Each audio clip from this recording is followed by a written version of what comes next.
The Mad Scientist, written by Leon One, the Lion, and Lauren Landers. He inked his feather again and jotted a note down on a piece of parchment. Then he turned his eyes back to the cage before him. Inside, the peasant he'd brought in earlier writhed and wailed, her back bent at an impossible angle, her eyes wide with fear. Transforming them into monsters was usually grotesque, but the way her skin seethed and bubbled was new. Fascinating, he said to himself. Simply fascinating. "Please, let me go," cried the specimen from her cage. Her skin was already deepening into the ugly mottled gray that many of his hybrids developed. It was a signal that she was almost complete. Why would I do something like that? He smiled, inking his feather once more to record her answer. "Because," she gasped with pain, trying to capture her breath as she laid sprawled on the stone floor. "Because this is cruel, and it goes against God. He will punish you."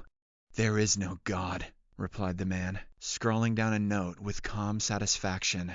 "You people are pathetic, so short-sighted. You get distracted by the pain, and you don't see what an honor it is to become more than you are. All you think of are your small lives, your petty laws, and commandments that run endlessly and pointlessly. But the reality is, I'm taking you closer to God than you've ever been before. You will become a god.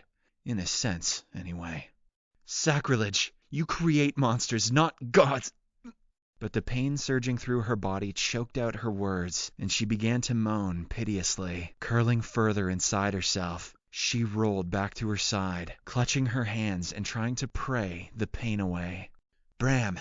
A voice outside in the hall called out, and the mad scientist turned at the sound of his name to see his assistant, Astrid, heading through the door. Her eyes shone bright as a cat's eyes, and her forked tongue was slender as a snake's as she licked her face in greeting. While most of her facial features were feline, she was becoming more bird-like as she aged, with golden feathers lacing her neck and around the contours of her ears. She was one of his first successes, and he never got tired of looking at her.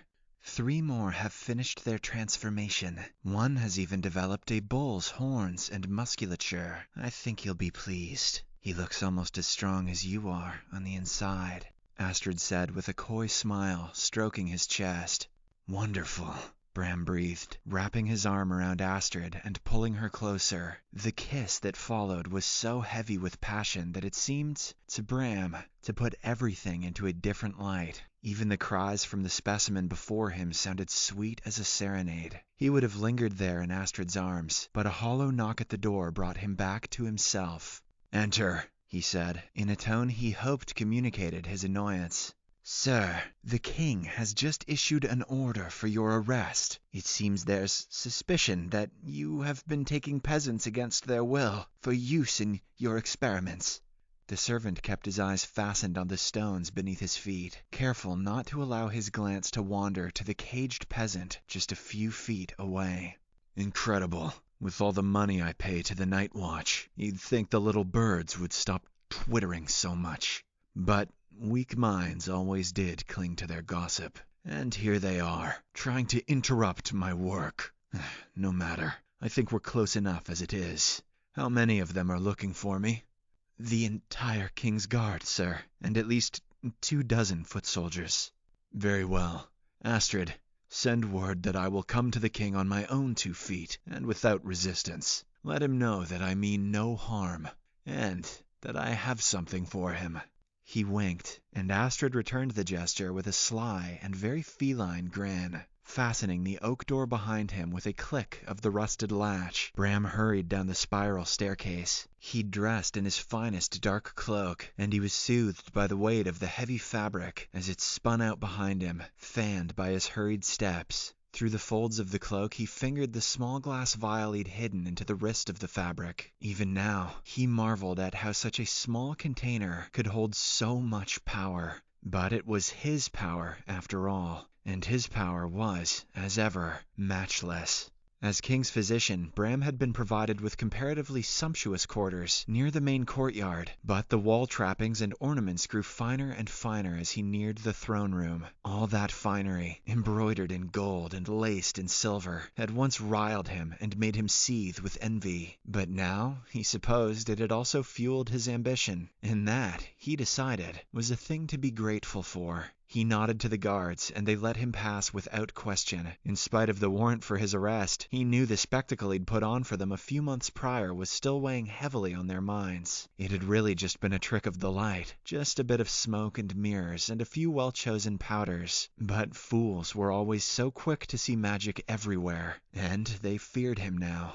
He was pleased to see the throne room was quite near full. There sat the king in all his languid opulence, and around him churned a sea of guards and petitioners. One or two tattered figures, peasants obviously, cast him a baneful look as he entered. He figured they were the reason why he was even being questioned today. Those peasants, and the king's closest advisor, Cyril, who had never cared for him much. He doubted the king minded if a few peasants went missing from time to time, but rumors that brought the king's authority into question were another matter entirely. His name was announced.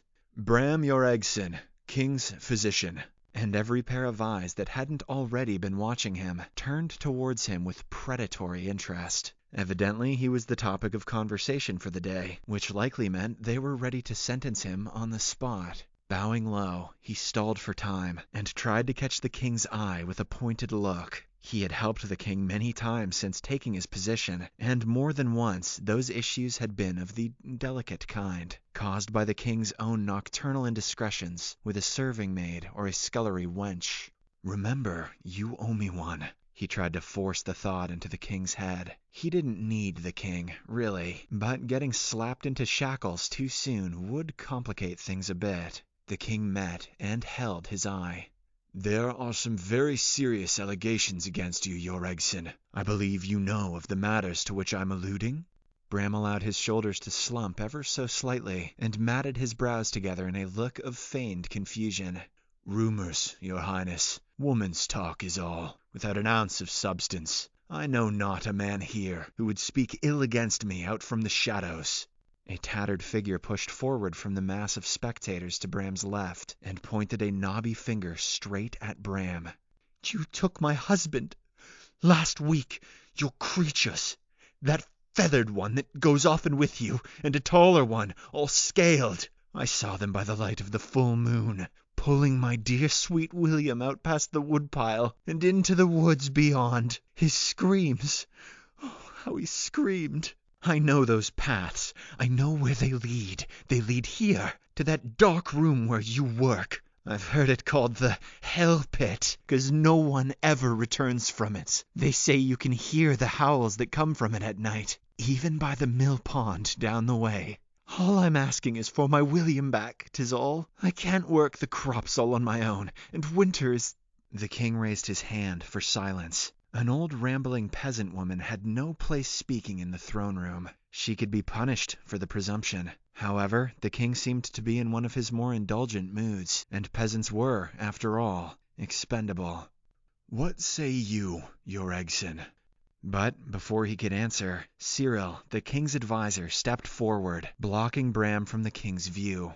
"Your Majesty, may I remind you with all due respect that there are many stories just like this one. Master Jorregson has taken many peasants, and others besides. There have been reports of his henchmen lurking by the docks, taking merchants, women of the night, tradespeople. They don't discriminate. Who's to say harm won't come to this very court if we don't act quickly and deliberately? This kingdom is meant to protect its citizens, not to sit idly by and wait for them to be stolen from their very beds." "Cyril, good sir, you always had such a vivid imagination," Bram said, edging forward. Beneath the folds of his cloak he felt the glass vial slide unnoticed from the wrist of his cloak and into the palm of his hand. The glass felt smooth and as solid as anything he'd ever depended on. "You imagine I would harm the people of this kingdom. Quite the contrary. I've only ever sought the betterment of this kingdom and the life within it. At times, change can be scary, I know, but change can sometimes be for one's benefit. Take weakness, for instance. There are so many kinds. Physical weakness, of course." He cleared his throat, moving his eyes meaningfully in the direction of the peasant who'd recently spoken. "And then there's mental weakness." With this, Bram allowed his voice to drop a few notes lower and snapped his eyes back to Cyril. Cyril, unsteadied by the glance, took an involuntary step backwards. "But there are remedies, ways to strengthen this kingdom beyond anyone's wildest imaginings, ways to eradicate the impurities, so only the soundest of mind and body can flourish. With an army of that magnitude, who could resist?" Bram raised his hand slowly, his arm outstretched as if in offering. Turning his palm upward, he unfolded one finger at a time to reveal the small glass bottle held in his wide palm. Inside, a shimmering liquid danced, alight with a fire all its own. Every eye in the courtroom was fixed in rapt attention, as if sewn to the bottle, as if mesmerized. Bram knew it was only the talk of power that made them unable to look away. The weak always craved what they could not have. The bottle only held the results of his own experimentations, his scientific findings that he had worked so arduously to unearth. "Allow me to demonstrate," Bram announced. His low voice was full of such force that it sounded off the room's stone walls and fell upon the stunned crowd like a verdict. Quickly, Cyril stepped forward, reaching for the bottle, but he was too slow. With a flick of his thumb, Bram uncorked the stopper, and liquid danced out gleefully, swirling above the bottle in incandescent waves, full of every color. As every face in the throne room watched, mouths wide, eyes wide too, Bram raised the bottle high above his head and said the words that had come to him in a dream. "Umbre et reliquiae, ia qui facit, viri qui errant, porcos omni."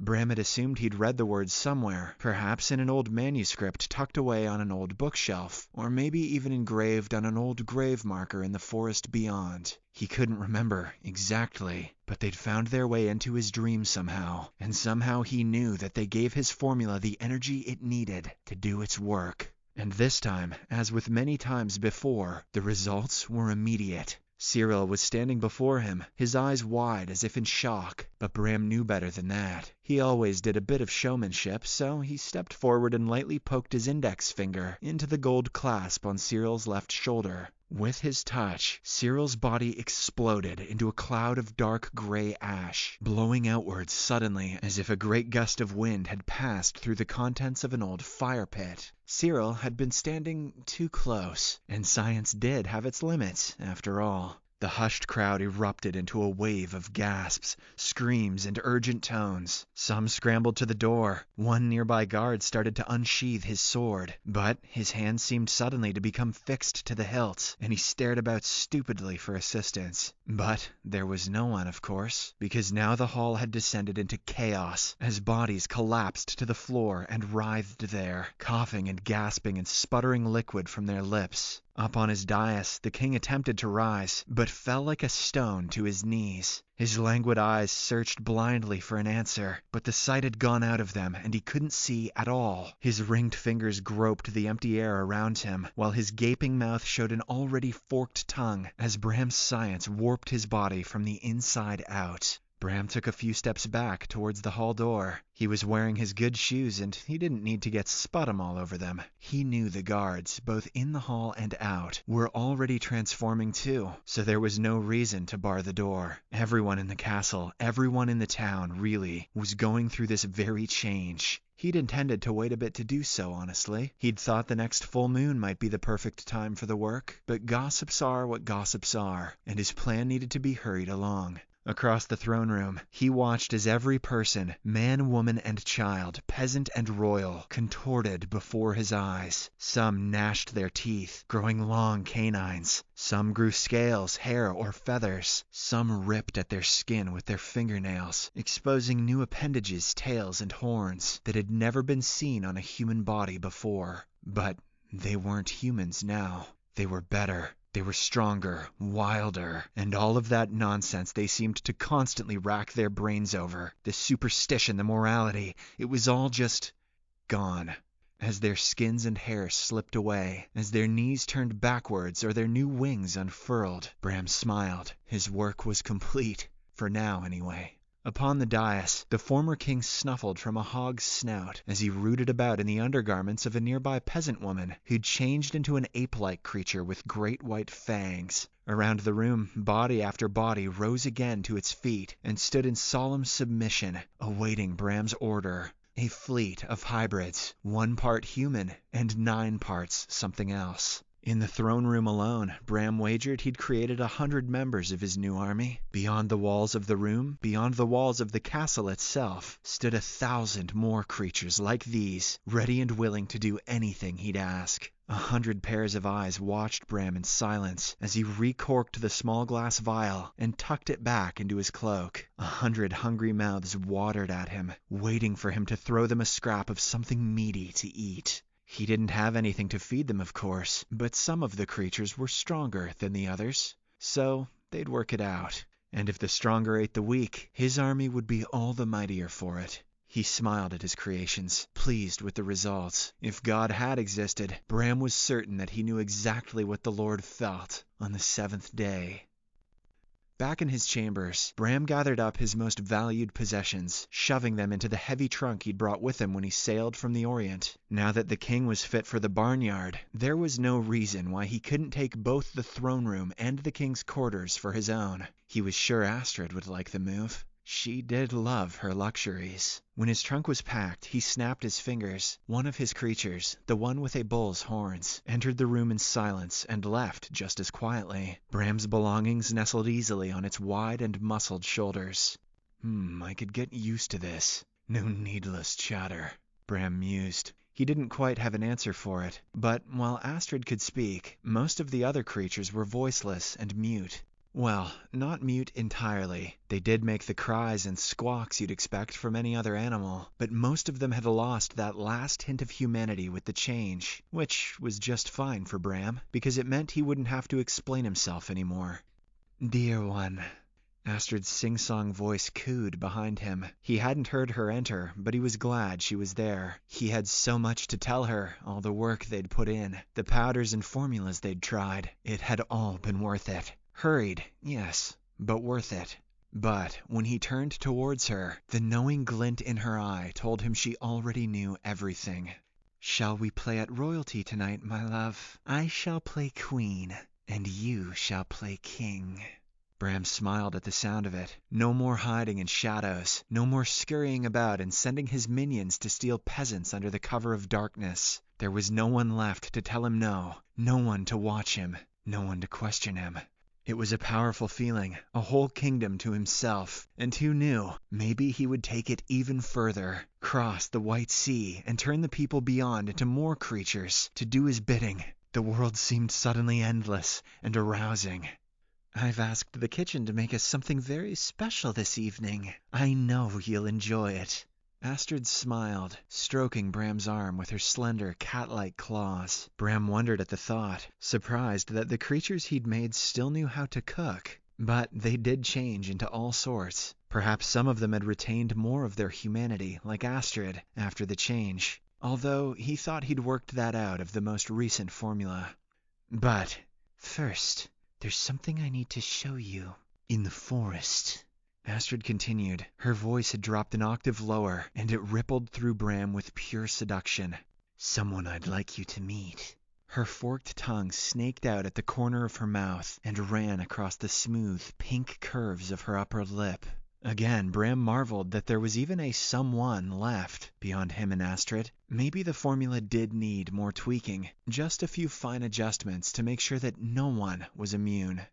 "Dearest one," Astrid's question snapped him back to himself, and he ran a hand comfortingly across the small of her back.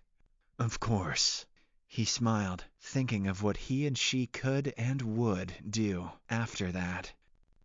The night air was cool, and the forest around them swam with the sounds of a million insects, all humming and thriving together. Above, the stars glistened, like a road stretching to freedom. Bram thrilled at it all. He'd never felt so alive, so complete, so powerful. They'd left the castle through the back gate and were now traveling through a narrow dirt path that led to the king's woods. It was a place where once only the royals could go, but Bram decided he was the closest thing left to royalty now, which thrilled him.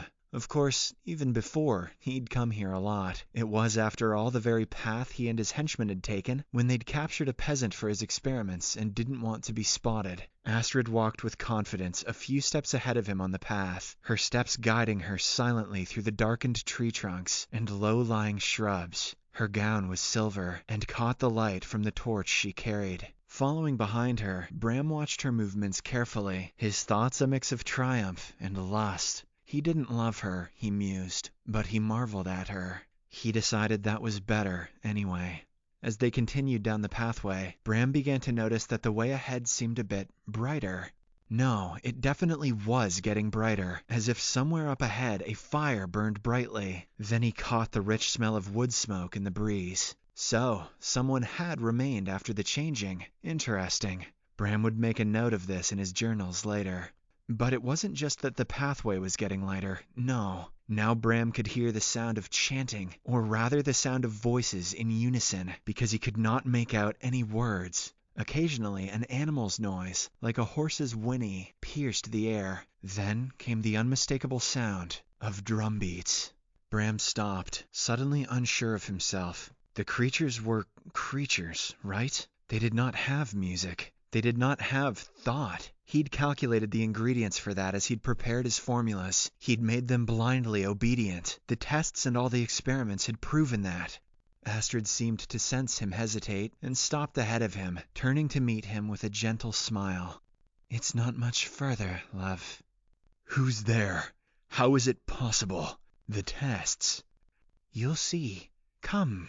She stretched her slender hand towards him and curled her fingers, beckoningly. Bram took a few more steps, and then, rounding a curve in the pathway, he saw that the narrow way they'd been following opened up into a wide open field in the center of the forest. He hadn't even known that it was here. The field was brightly lit by a raging bonfire that towered up ahead in the center of the open space. The flames licked at the stars above lustfully. Around the bonfire stood a ring of burning torches that blazed a ghostly white. And between and behind each torch, and beyond them, stood Bram's creatures. Hundreds of them in every shape and size and species imaginable. He could see elements of their former humanity. Some still had hands, some still had human feet, but mostly he saw just beasts. Some of the creatures played instruments, a drum or a sistrum. Some merely howled or wailed or growled or moaned. The sounds they produced were so varied it would have felt chaotic, but they seemed to follow a melody and a rhythm of their own making.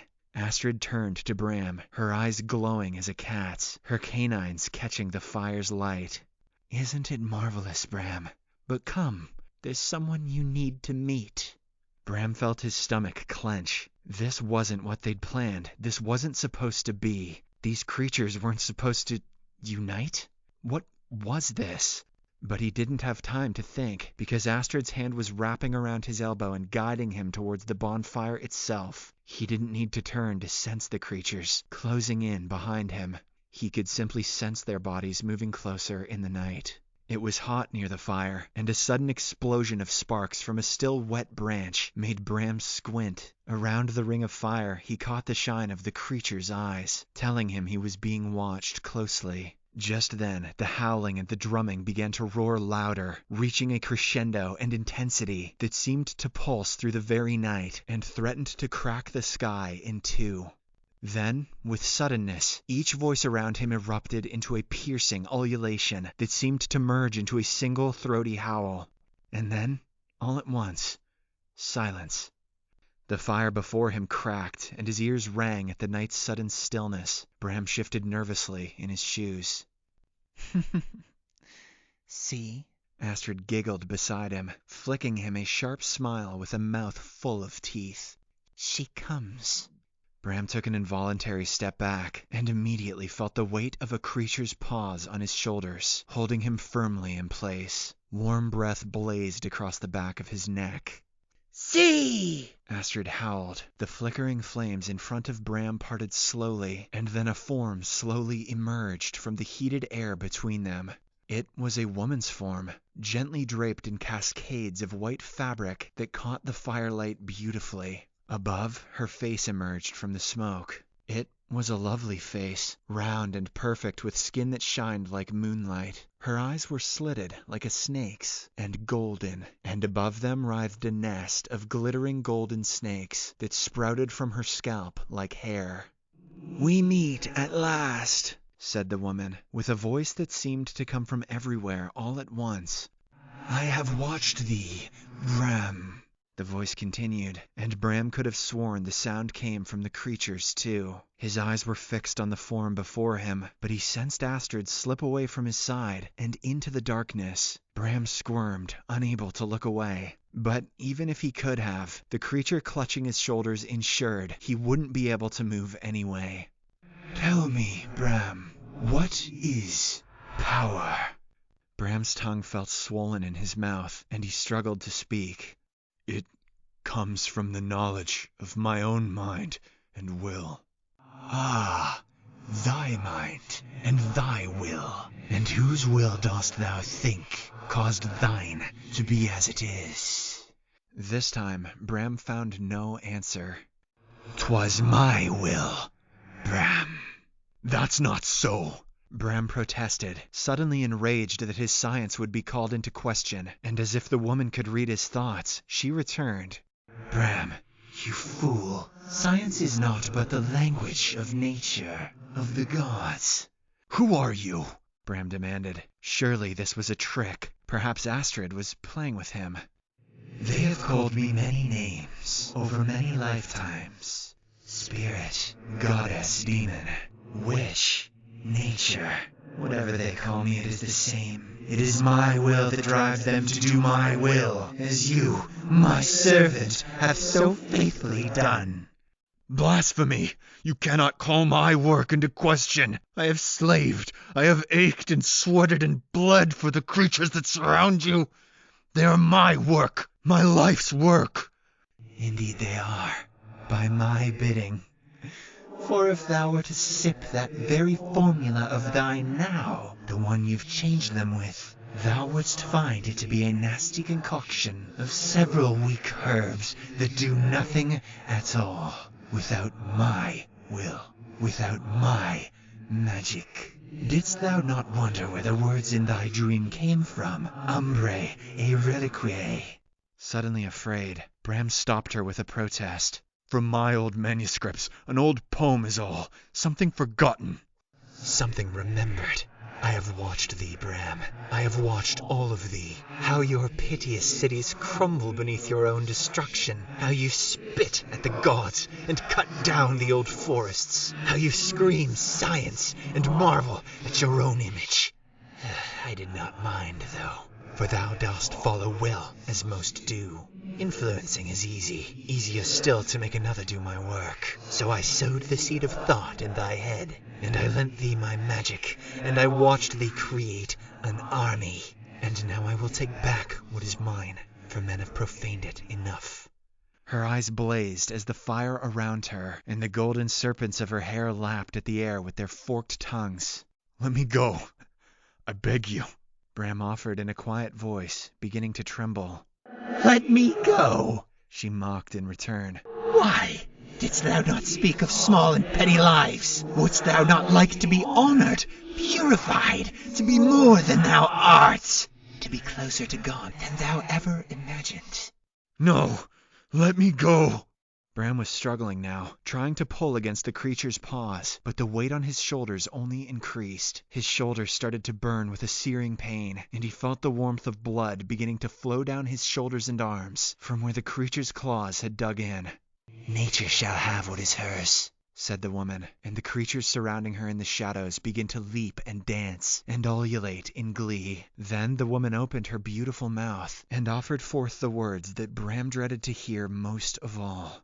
"Umbrae et reliquiae, ia qui facit, viri qui errant, porcos omni." And as his back writhed and sprouted spines, and as his feet split into hooves, Bram prayed for death. And then his mind grew very quiet, and then his stomach growled with hunger, and then he moved towards his new mistress in hopes that she would feed him soon.